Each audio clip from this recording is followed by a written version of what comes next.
Hello girls. तो last pregnancy है भाई, चलिए कॉन्ग्रेचुलेशंस। अब इसके बाद आपको और प्रेगनेंसीज नहीं करनी पड़ेगी, आपकी फैमिली कंप्लीट हो रही है। बट आई नो, मैं अपनी ओपीडी में भी पेशेंट्स देखती हूँ, हर फीमेल को, हर कपल को एक ये स्ट्रेस होता है कि भाई इसके बाद अगर हमारी अनवांटेड प्रेगनेंसी होगी तो क्या करेंगे। We will have to go through abortion, चाहे पिल खानी पड़ेगी, चाहे आपको अबॉर्शन सर्जिकली कराना पड़ेगा एंड ब्ला ब्ला ब्ला। तो इससे बचने के लिए आप जो है बहुत सीरियसली कंसिडर कर सकते हैं कि सिजेरियन की जब सर्जरी होती है उसके साथ एक बहुत छोटी सी सर्जरी होती है, tubal ligation.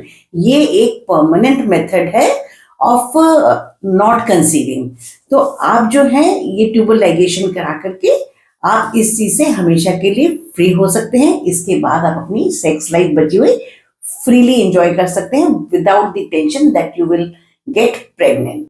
I am very sure कि जब आपने सपोज 2 बच्चे किए हैं या 3 बच्चे किए हैं और बीच बीच में जब आपको अबॉर्शन करवाने की जरूरत पड़ी होगी या अनवांटेड प्रेगनेंसी हुई होगी तो आप कितने परेशान हुए होंगे।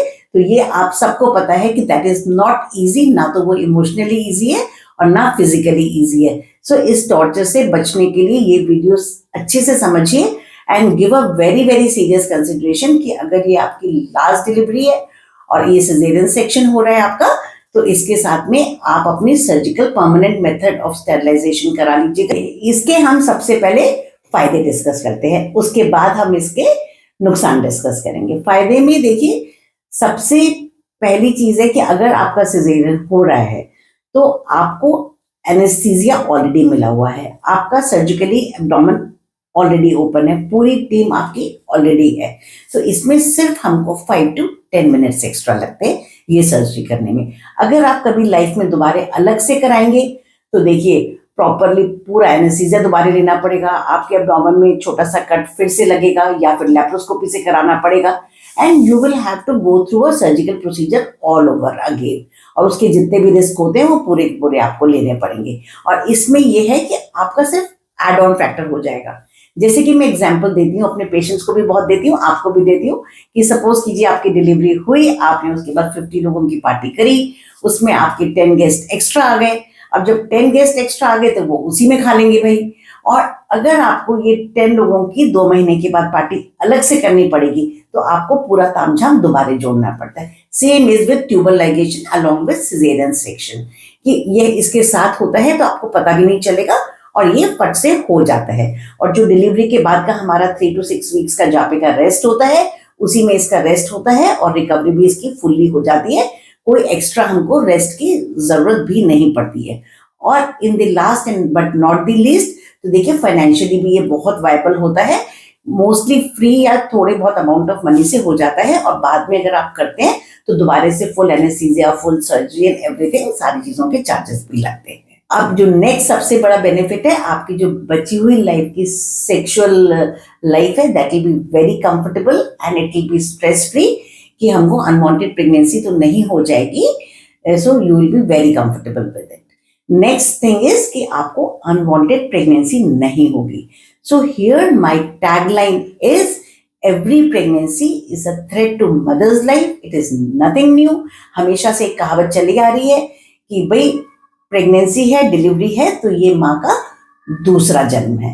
सो मेरा ये इसका एक इंग्लिश वर्जन है कि every pregnancy is a threat to mother's life, be pregnant only as many times you want to have a baby. जितने बच्चे चाहिए उतनी ही बार प्रेग्नेंट होना चाहिए, अनवांटेड प्रेगनेंसीज मत करिए। जब आपके अनवांटेड प्रेगनेंसी होती है तो उसके आपके अबॉर्शन के अपने कॉम्प्लिकेशंस होते हैं, चाहे आप किसी भी मेथड से करें। आपके कुछ एबनॉर्मल प्रेगनेंसीज हो सकती हैं जैसे कि ट्यूबल प्रेगनेंसी, एच होल एक्सेट्रा। हाँ देखिए मेरा ग्रैंडसन भी आ गया। और मतलब ये सारी सीरियस डिजीजेज है। एक होती है स्कार प्रेगनेंसी, कि जो प्रीवियस सिजेरियन के स्कार में प्रेगनेंसीज हो जाती है। मतलब आप बिना मतलब अपने आप को इन सब कॉम्प्लिकेशंस के लिए एक्सपोज कर रहे हैं।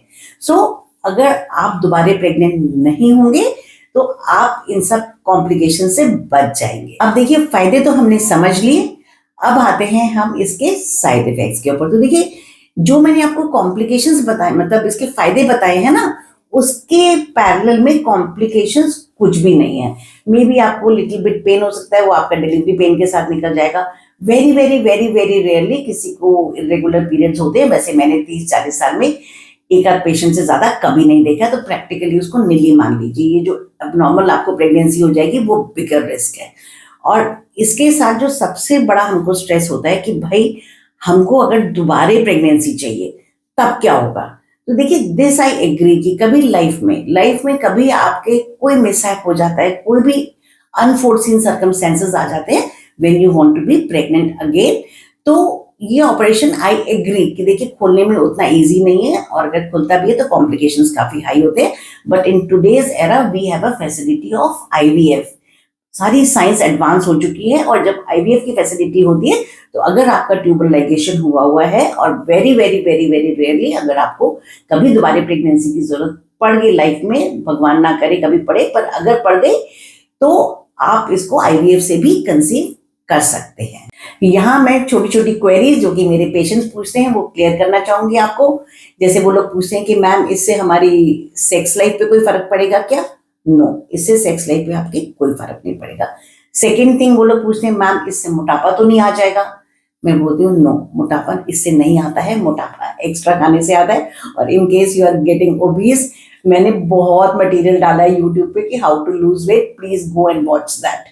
और इसके अलावा जो नेक्स्ट चीज पूछते हैं कि जी गैस तो नहीं बन जाएगी, ये तो नहीं हो जाएगा, हमारी आंखें तो नहीं खराब हो जाएंगी, हमारे कान तो नहीं खराब हो जाएंगे, हमको हार्ट प्रॉब्लम तो नहीं हो जाएगी? तो हर एक का आंसर है no no no, nothing will go wrong. By my experience of 40 years the benefits are much higher than the complications. So अगर आपकी ये फैमिली कंप्लीट हो रही है, लास्ट सिजेरियन है, do discuss with your doctor and consider this add-on surgery seriously.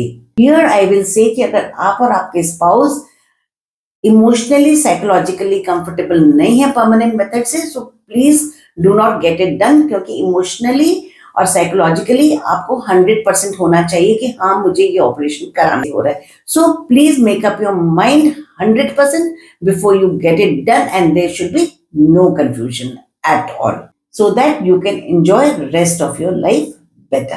Bye.